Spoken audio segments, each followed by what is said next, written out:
Olá, meus caros, sejam bem-vindos. E nessa aula nós vamos falar sobre o terror revolucionário, vamos falar sobre as consequências da revolução, as ações que essa revolução ela fez dentro da França. E continuando a aula passada, onde nós fomos falando do processo revolucionário, o seu desenvolvimento e as suas ações, nós paramos na queda da Bastilha. E agora nós vamos continuar então a partir daqui, dando os principais eventos que foram sendo realizados e como que a França ela foi reagindo a partir disso, como o povo francês foi reagindo a partir dessas ações que estavam sendo realizadas. Então, é muito interessante nós notarmos isso, porque todos os detalhes que eu vou passar aqui, isso não é comentado dentro de sala de aula, eles comentam apenas o tal do terror jacobino, que foi uma coisa que eles foram... não tem como negar, mas o terror da Revolução, ela começou desde o momento da queda da Bastilha. No momento que a Assembleia, os Estados Gerais, eles são destituídos e os deputados, eles fazem uma Assembleia Nacional Constituinte, ali já inicia um período de terror, um período de anarquia, um período onde as pessoas não estavam organizadas, as pessoas perderam o seu rei, perderam a igreja, e agora quem que manda? Por que que esse fulano vai mandar? Por que que ele vai mandar? Por que isso? Então, isso tudo gera uma dificuldade em organização das pessoas, a fome vai eclodir, as pessoas elas vão começar a fugir da França. Então o terror ele começa desde o início. O terror não foi só com Robespierre, o terror não foi só com os jacobinos, que eram os radicais, o terror já iniciou desde a queda da Bastilha. Então a gente vai ver tudo isso na aula de hoje. Vamos lá. No dia 4 de agosto, então, eles destroem, né, eles retiram o primeiro e o segundo estado. Então o antigo regime ele desaparece. A sociedade francesa fica sem a ordem da igreja e a monarquia ela é deposta. Então o rei é preso, junto da sua família, membros da nobreza também são presos, alguns conseguem fugir. A família de Luís XVI, seus sucessores, todos aqueles que podiam de alguma maneira suceder ao trono, são presos, porque eles queriam retirar isso, essa possibilidade legal, legítima daquela família continuar no trono francês. No dia 26 de agosto, então, eles escrevem aquela famosa declaração do homem e do cidadão, que é: nossa, isso aqui está em todas as constituições, esses princípios estão em todas as constituições, esses princípios estão ali na defesa do povo e tudo mais. Tudo é mentira, né? Essa declaração que fala ali sobre direitos iguais e não sei o que, na verdade ela esconde uma ideologia na qual a gente vai ver que não vai existir direitos iguais. Não vai. O direitos iguais será só entre os revolucionários. Quem não é revolucionário merece morrer. Quem não é revolucionário tem que perder a sua cabeça.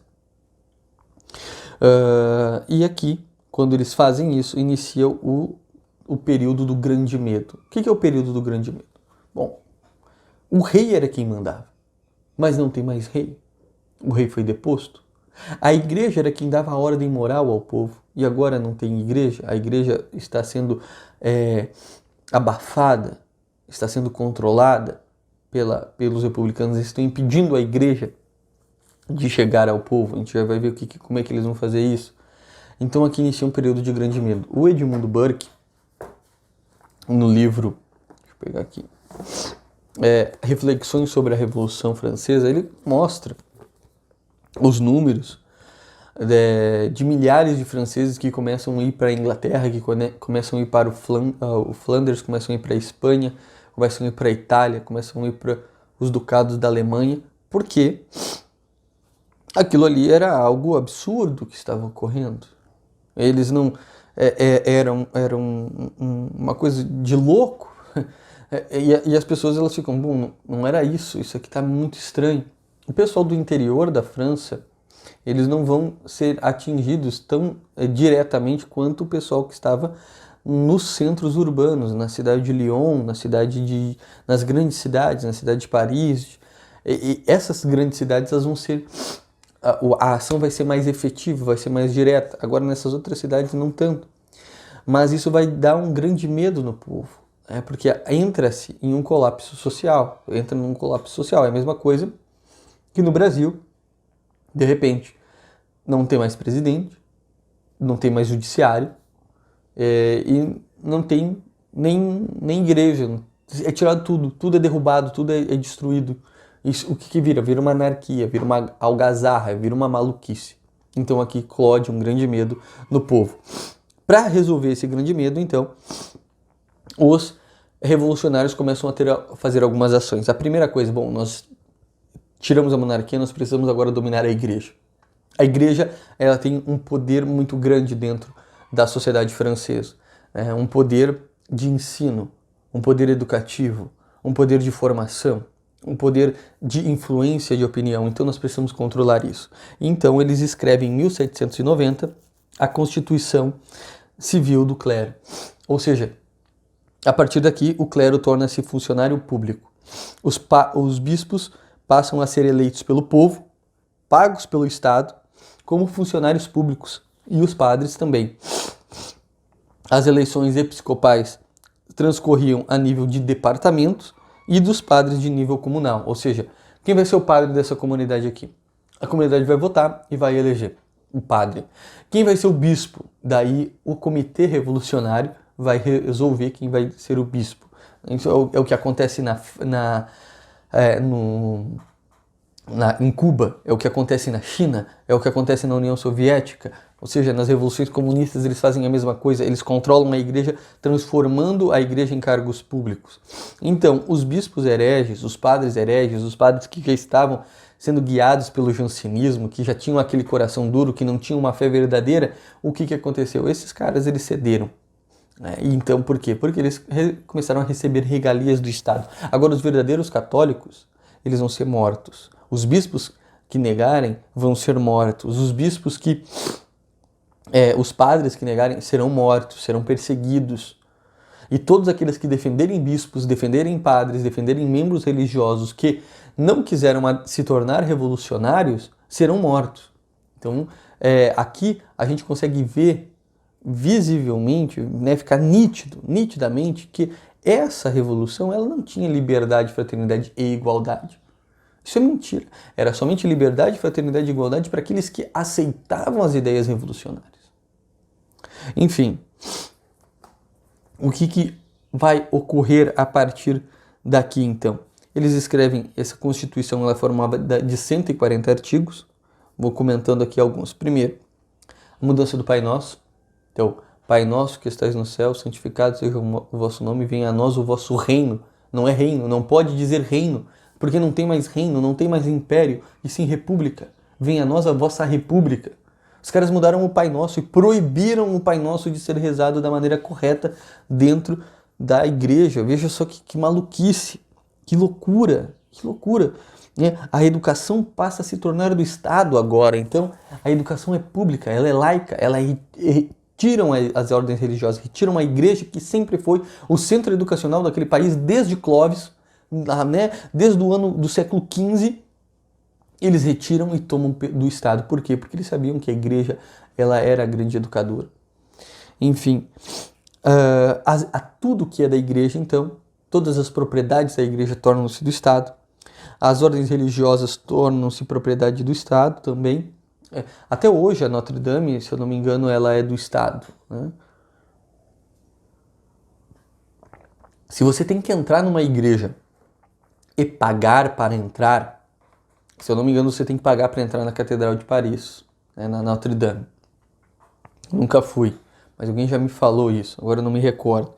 Mas se você tem que pagar, é que aquilo não é da igreja, é do Estado. Por exemplo, Cristo Redentor. Você tem que pagar para subir no Cristo Redentor. Lá no Cristo Redentor tem uma igreja. Isso seria pecado? Seria simonia. A igreja não pode cobrar, mas é porque aquilo não é da igreja, aquilo é do Estado. O Estado do Rio de Janeiro comprou aquela região, então para você chegar até lá você tem que pagar. Então isso é interessante da gente frisar, que não é a igreja que cobra, mas sim o Estado, porque é o Estado que toma as rédeas da coisa. Então as propriedades do Estado, da igreja agora tornam-se do Estado. As ordens religiosas também têm que seguir as mesmas diretrizes. Os bens da igreja são confiscados, enfim. E eles chamam então o clero para fazer um juramento de fidelidade à República, à nova República, aos revolucionários. E eles negarem obediência ao Papa e declararem obediência total e fiel aos revolucionários. Eles fazem isso. Tá? A obedecer o Código Civil do clero era se tornar um servo da revolução. E o que acontece? Eles fazem a votação e 48% do clero, bispos, padres, votam a favor de se tornar, juram diante desse novo Código Civil, juram fidelidade aos revolucionários. 80 bispos negaram. Pio VI, nesse período, declarou-se totalmente contra essa revolução. O bispo de Poitiers e de Quitânia, bispo da Quitânia, eles são severos e dizem, o bispo da Quitânia diz: eu tenho aqui meus cabelos brancos e eu nunca negarei minha fiel, nunca negarei a minha ordem, nunca negarei o meu juramento primeiro a Deus e ao Papa. O bispo de Poitiers, ele disse: mas vocês já confiscaram os bens da igreja, vocês já confiscaram a nossa ação, vocês confiscaram tudo aquilo que a igreja poderia fazer. Agora, a minha fé vocês não irão confiscar. Eu nego. E esses bispos, o que vai acontecer? Eles serão guilhotinados. A partir daqui, muitos franceses começam a fugir, a igreja começa a fugir. O próprio Lefebvre aqui, no livro, ele coloca que aqui foi o grande erro, que foi o grande erro que os revolucionários fizeram. Eles atacaram uma instituição muito amada pela França. Então os franceses, eles viram ali que o negócio perdeu o caminho. Não era bem isso que eles queriam. Então, a igreja aqui começa a ser perseguida. Eles começam a perseguir a igreja. Eles começam os 52% do clero que não aderiu ao Código Civil se tornarão como é que é o nome? Criminosos contra a pátria francesa e serão perseguidos. Então eles vão querer matar os padres, vão querer matar os bispos e eles vão fazer coisas horríveis com os católicos, que a gente vai ver a partir daqui. Então, nesse momento, aqui, os jacobinos já estão assumindo todo o poder da França. Em 1791, no ano seguinte, é escrita uma nova Constituição. E em 1792, então, é proclamada a nova República. Em janeiro de 1793, Robespierre, ele assume, então, o primeiro, vamos dizer, entre aspas, líder revolucionário, presidente da França, líder da Assembleia Constituinte, eleito. Ele, como jacobino, era muito anticlerical, ele era extremamente raivoso contra a monarquia, ele tinha um ódio muito grande e ele vai manifestar esse ódio, então, a partir de agora, perseguindo todo mundo. Então, no dia 21 de janeiro de 1793, Luís XVI e toda a sua família são guilhotinados. Uma coisa nunca imaginável. Quem vivesse 100 anos antes e alguém chegasse e dissesse: vocês, franceses, vocês, povo da França, irão guilhotinar o seu rei, eles diriam: nunca, isso seria impossível, nós amamos o nosso rei. Apesar dos apesares, ele é o nosso rei.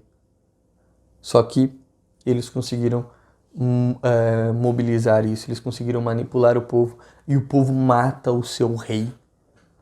E a partir daqui a guilhotina ela é desenvolvida, ela é inventada, e todos aqueles católicos e todos aqueles que são contra a revolução, eles começam a ser guilhotinados, né, pois eles estão realizando um crime contra a revolução.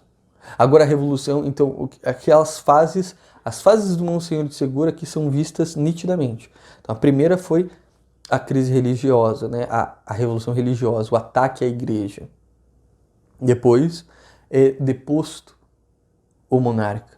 E agora qualquer pessoa que ir contra a revolução será guilhotinado. Então, se a revolução exigir a sua casa, exigir a sua liberdade, exigir a sua propriedade, você terá que entregar ou você será guilhotinado.